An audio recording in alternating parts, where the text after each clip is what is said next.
नमस्कार। जय श्री कृष्ण, जय श्री राम। तो आज बात करेंगे हम 4G। पिछले कुछ दिन पूर्व ही 3G के बारे में हमने जाना।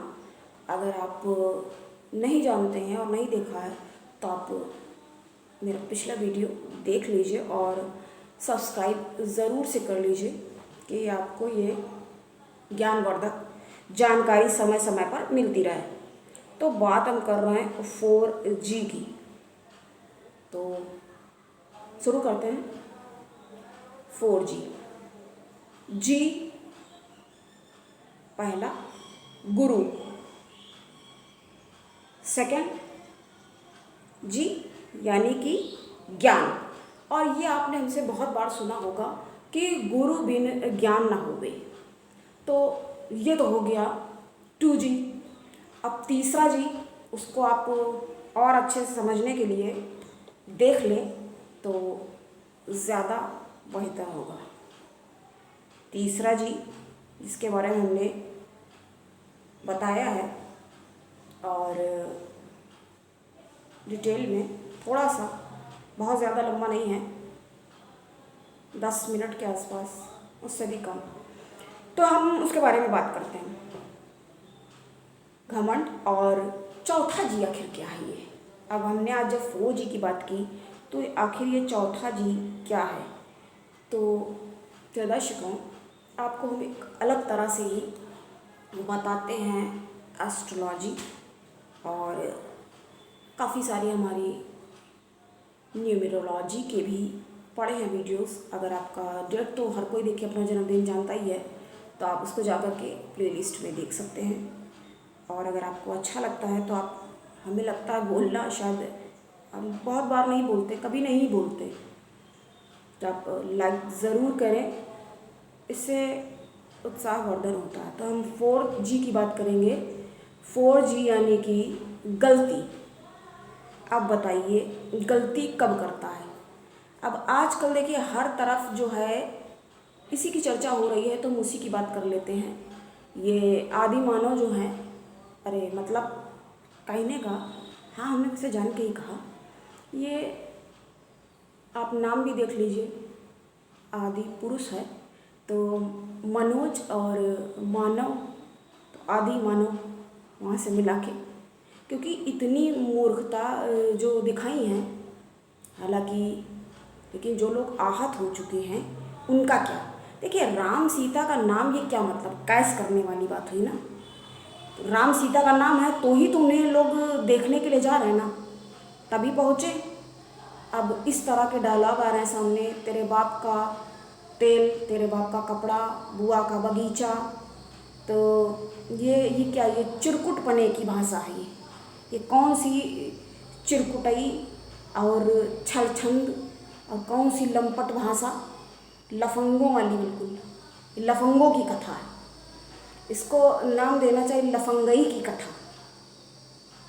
कुछ भी बना दिया, कुछ भी ताना बाना तैयार कर दिया और परोस दिया लोगों के सामने। और फूहड़, बिल्कुल हुल्लड़बाज और दंगबाजी वाली भाषा इस्तेमाल करी हुई, और ऊपर से अड़े हुए अपनी बातों पे कि सिर्फ 4-5 जो डायलॉग हैं और कोई पछतावा नहीं है। ये क्या है, ये गलती है ना। राम सीता का नाम कह रहे हैं, उनको जो मतलब देखने जा रहा है तो मतलब टॉर्चर करने के लिए फिल्म बनाइए। लोग तो राम सीता सोच करके जा रहे हैं वहाँ पे।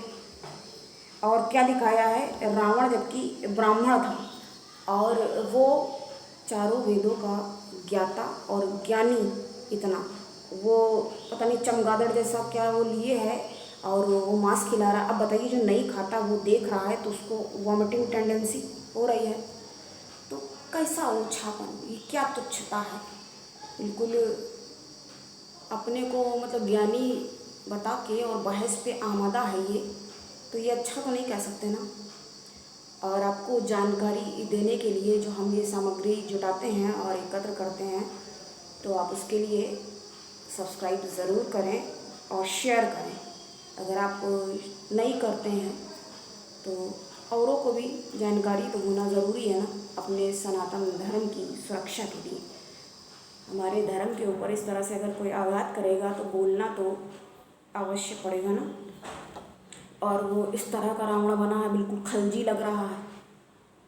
उसको लोग नाम दे रहे हैं तो चंगेज खान खलजी, अलाउद्दीन खलजी जो है वो उसको भी पीछे मतलब छोड़ दे इस तरह का। एक तो पहले देखिए मुसलमान से रोल कराया, हालांकि निसंदेह सैफ एक अच्छे अभिनेता हैं, बेहतरीन है, काम किया हुआ है अच्छा खासा। और ये बता रहे हैं जो कि ये लोगों से, बच्चों से नहीं कनेक्ट, तो बच्चों को क्या सिखा देना चाहते हैं, ये कौन सी भाषा सिखा देना चाहते हैं। रावण ब्राह्मण था और अपने पुत्र के जन्म के वक्त मतलब उसकी पावर आप देखिए, ताकत इतनी कि उसने क्या किया, सब ग्रहों को ये दिशा निर्देश दे दिया कि सब लोग अपनी हाई पोजीशन पे, अपने मतलब अच्छे, बिल्कुल सारे ग्रह नक्षत्र अच्छे रहें। किस तरह से प्रस्तुत किया हुआ है, ये क्या है, क्या ये गलती नहीं है? बताएं आप कमेंट्स में, गलती नहीं है। अब विभीषण की पत्नी आके लक्ष्मण को बता रही है, मतलब मसाज दे रही, कैसे क्या है, कितना मतलब क्या औचित्य है। पौराणिक पुस्तकों से छेड़छाड़, ये क्या उचित कह सकते हैं इसे? छेड़छाड़ करने का ये क्या औचित्य है? ये जितने धार्मिक ग्रंथ हैं, रामायण, महाभारत,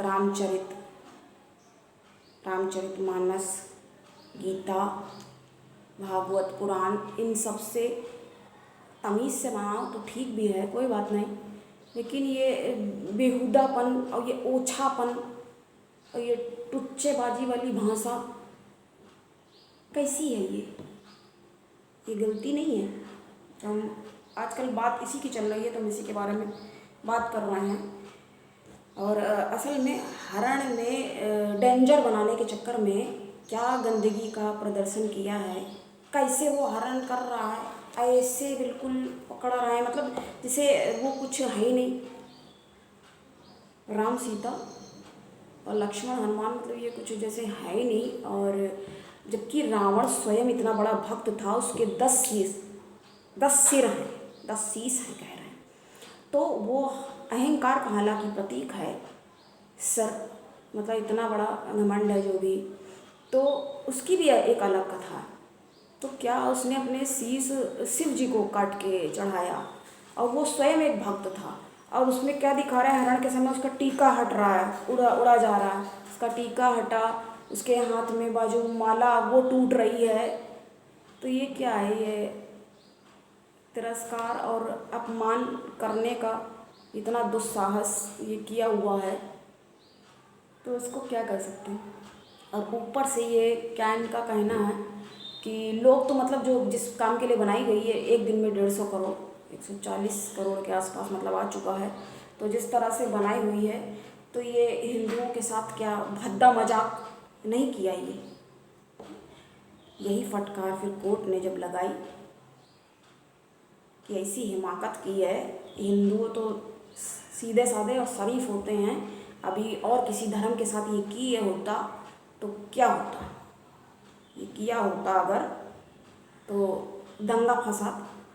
कहने का तात्पर्य क्या है, समझ गए समझने वाले, कि ये बिल्कुल नहीं करना चाहिए, किसी भी धर्म के साथ ऐसी छेड़छाड़ बर्दाश्त नहीं की जाएगी।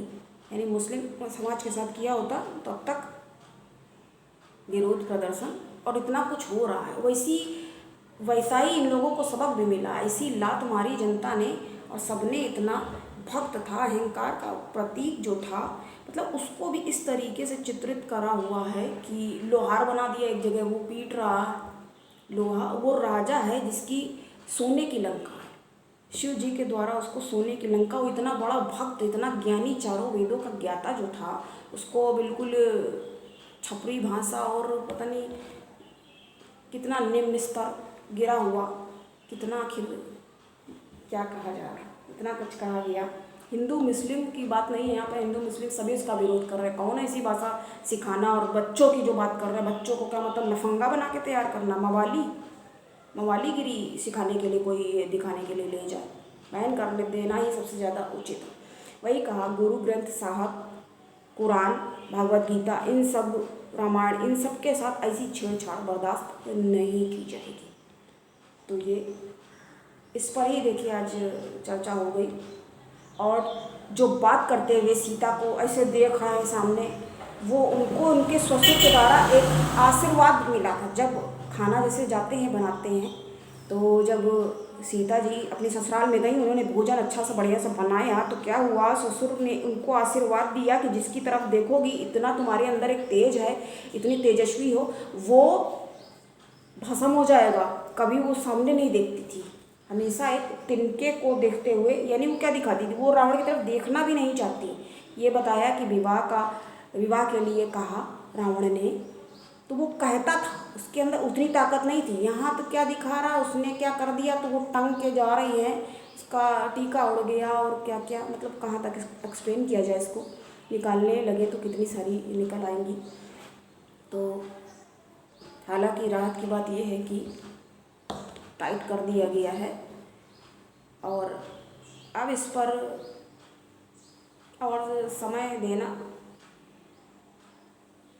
उचित नहीं होगा। और इतना ठीक है, जो बताना था, आवश्यक था आपकी जानकारी के लिए, उतना आपको पता चलना ज़रूरी है। जैसे नहीं जब मालूम होता है तो व्यक्ति क्या होता है, आप बताइए, जिसने नहीं देखी है, इन बच्चों ने जैसे नहीं मालूम हो तो तुरंत ये कहेंगे ना, अभी कुछ दिन बाद ये कह देंगे कि क्या इनकी हर बात मतलब मान लेगा कोई। हनुमान तलवार चलाते हैं और धनुष बाण तो शिव जी का है, राम तो गदा चलाते हैं, चूहा राम जी का वाहन है। मतलब सब कुछ उल्टा सीधा पलट पलट देंगे तो दूसरों का दिमाग खराब होता है। सबके दिमाग का तो ये दही कर ही चुके हैं।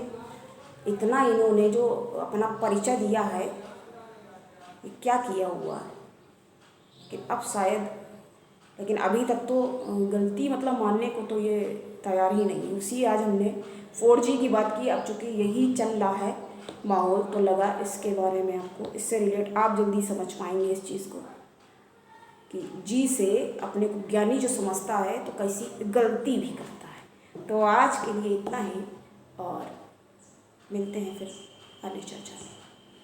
तब तक के लिए नमस्कार। जय श्री कृष्ण, जय श्री राम।